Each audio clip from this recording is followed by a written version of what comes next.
My name is Richard Petherbridge, and I'm here to talk tennis. And today we're going to talk about the women's draw at the Australian Open. And the thing that's really interesting to me about the women's draw is how unpredictable it is.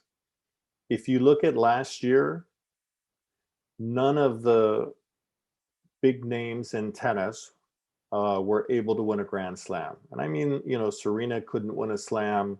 Um, Barty, Halep, players that were ranked 1, 2, and 3 in the women's tour weren't able to. And what we noticed was that a lot of young, new first comers won tournaments, right? So last year at the Australian, Sophia Kenin won, first time winner. The Polish girl, Iga Swiatek, I'm not sure if that's how you pronounce her name, but she won, first time winner. And then the only repeat was Naomi Osaka, who won the US Open, right? And of course, that was her third Grand Slam. But all of those are really young players, relatively new. And it looks like what we're getting on the women's side is a little bit of the changing of the guard, where these new younger players are now challenging the older, more established players. And that each year we seem to get like a new player that comes out of nowhere to win a Grand Slam, right? And that's something that never happens on the men's side. And it makes the women's side really interesting. And it also makes it interesting to see if you can take a look through the draw and see who might be the next first time Grand Slam champion. Anyway, so what I'm going to do is I'm going to divide the women's draw into groups. And the first group I'm going to talk about are sort of the over 30 more established champions. And of course, you have to start with Serena Williams, who is 39 years old. She's won the Australian Open 7 times. She has 23 total Grand Slams. She's been chasing Margaret Court for the all-time record. Margaret Court has 24 Grand Slams. Of course, Margaret Court did that, before the Australian Open was considered a real Grand Slam event, and also before the women's tour turned professional, right? So with Serena, it's really interesting, right? Here she is, she's 39 years old. She didn't win a Grand Slam last year. She struggled against this sort of new group of competitors. And it'll be interesting to see. She may not have another Grand Slam win in her. Of course, I know that many people are huge Serena fans and they're all pulling for her. And of course, she's a great champion. I think it's clear that she's the greatest women's player of all time in tennis. But it may be that she is no longer able to win Grand Slams against this larger group of more talented and younger players. Now, the next person that I have in this over 30 champions group is Vika Azarenka. She's 31 years old. She's won the Australian Open twice. And she had a pretty good year last year in 2020.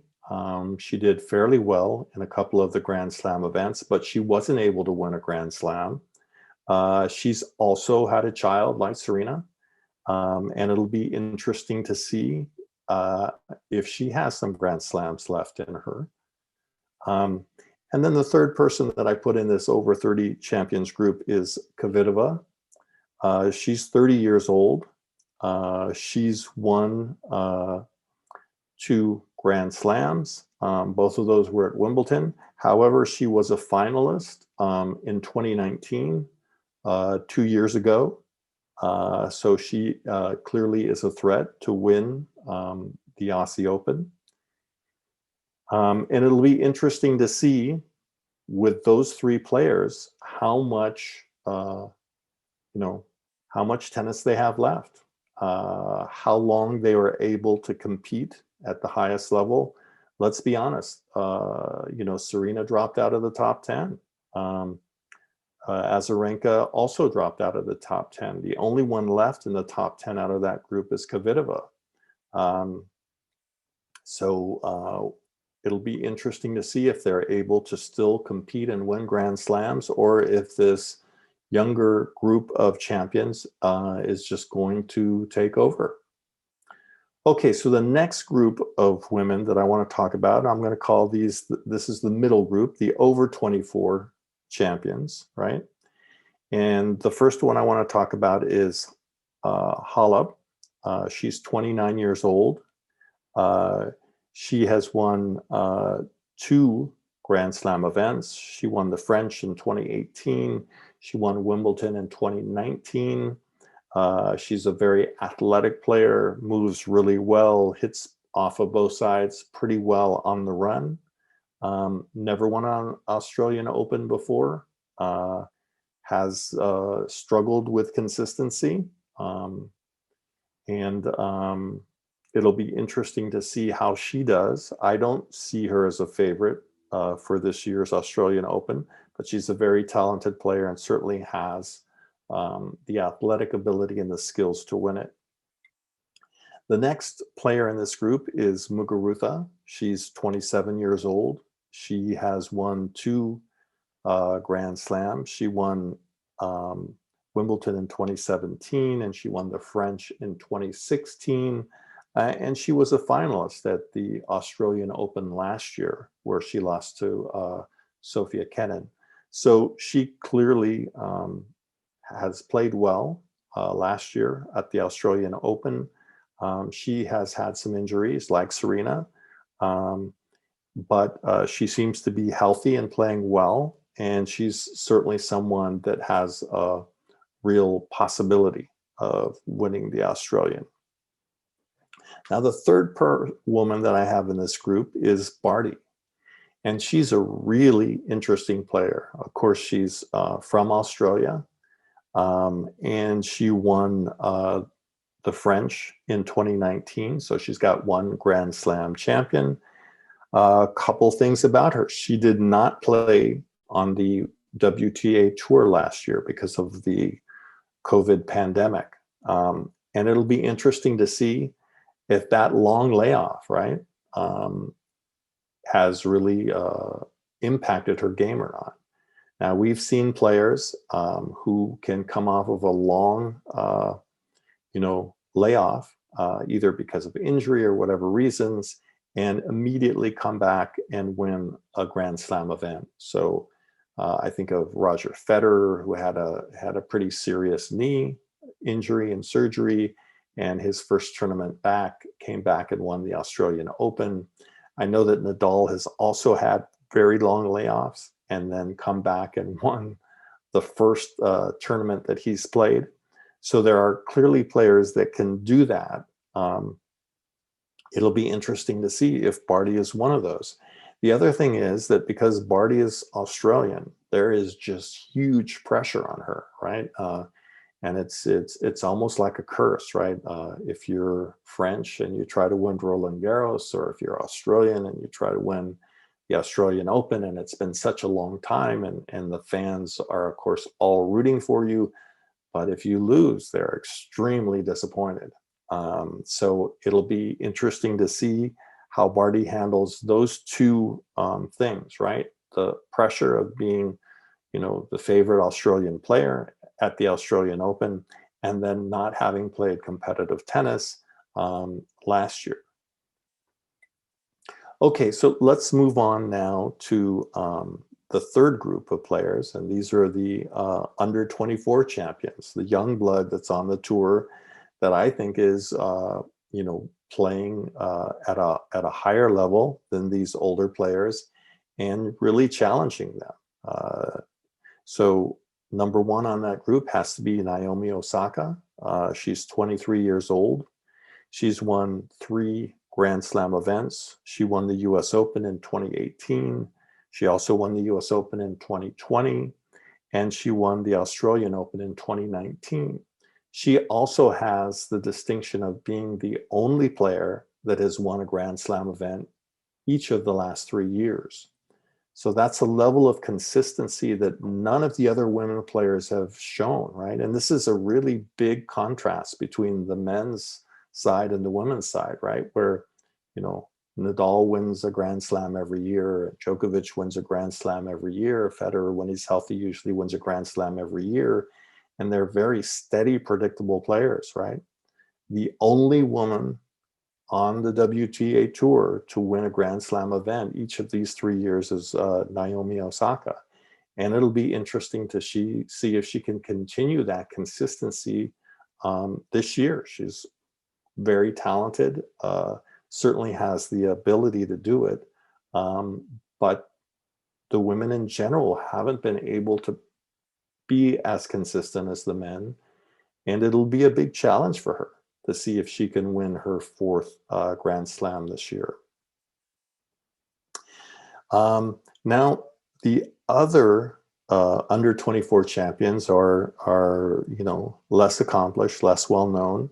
Let's talk about Andreescu next, right? She's 20 years old.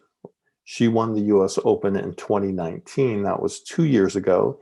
And of course, she had injuries immediately after that, and really didn't play any of last year. She's a big hitter. She plays a very offensive style of play. And it's going to be really interesting to see, you know, what level she's playing at, and if she's able to return to that same level, because we've seen other players, particularly on the women's side, have that sort of peak moment where they win an event, a Grand Slam event, and then sort of fall off the radar, right? Don't really have another performance similar to that. So she'll be someone really interesting to watch. Like I said, big serve, big forehand when she's playing at the top of her game, and moves quite well. She can beat anybody. The other sort of young phenom we have is the Polish woman, Iga Swiatek. She's 19 years old. She just won the French Open last year in 2020. She won it pretty easily. And nobody had really heard about her. And she sort of came out of nowhere. She wasn't somebody that was a top 20 player, that was a known player. And of course, you know, the French has played on clay. It'll be interesting to see if she's able to compete, you know, get to a semifinal, get to a final. And will her game translate to the hard court at the Australian Open? And is she going to be mentally tough enough to challenge, right, in the next Grand Slam event? Or is she going to have a letdown, which has kind of been the pattern on the women's tour, that it's very rare that a woman plays two really good Grand Slam events in a row. And then the 4th player in this group has to be Kenin. She's 22 years old. She just won the Australian Open last year. She obviously likes this surface. She's a really good competitor. She made it to the final of the US Open, where she lost to Osaka last year. And it'll be interesting to see if she's able to sort of sustain that level and be really consistent, get to semifinals and finals in the Grand Slam events. She's very young. She's not quite as big or quite as powerful as some of these other players we've talked about. I'm talking about Andreescu, Osaka, Serena, Kvitova, but she's a very smart player. She moves really well, and she's a great competitor. And it'll be really interesting to see how she does this year, and specifically how she does at the Australian Open, since she won last year. Okay, and I always like to include a section on the US players to watch. I know a lot of us are always looking for the next great US player, and we've been so lucky to have Serena and Venus on the women's tour, who have won so many Grand Slam events. But, you know, let's be honest, Venus and Serena are getting older, and they're not going to be playing much longer. and it'll, it's something that we all sort of want to see who's going to be the next U.S. player to step up and hopefully, fill those big feet or shoes that the Williams sisters are leaving behind or will leave behind. And so I have a group of players that I think are going to be really interesting to watch, not just at the Australian Open this year, but this whole year. And number one on that list is Jen Brady. And she's a little bit older for a player to watch. She's 25 years old, but I was really impressed with how much she improved last year in 2020. She got fitter. She became a better mover. She hits the ball a ton. And this will be a really important year for her. I mean, she could break through this year and win a Grand Slam, or she could sort of, fall off and not continue that upward movement that she made last year. So this is a really important year for her. And I'm really curious and anxious to see how she does. Now, the next US player is Amanda Anisimova. She's 19 years old. She has a really big game. She hits the ball off of both sides from the baseline a ton. She already made it to the semifinal of the French Open in 2019. That was 2 years ago. And it'll be interesting to see, is she ready to take that next step forward, right? So she's made it to a Grand Slam semifinal. Can she take the next step? Can she win a Masters event or get to the final of a Grand Slam event? And this year will be a really important year for her, right? Does her game start to level off, or does she continue to improve? And is she someone that's going to win Grand Slams in the future? Now, the third player on my list is Coco Gauff. She's 16 years old. She made it to the fourth round of the Australian Open last year in 2020. So she clearly has, has played well at the Australian Open.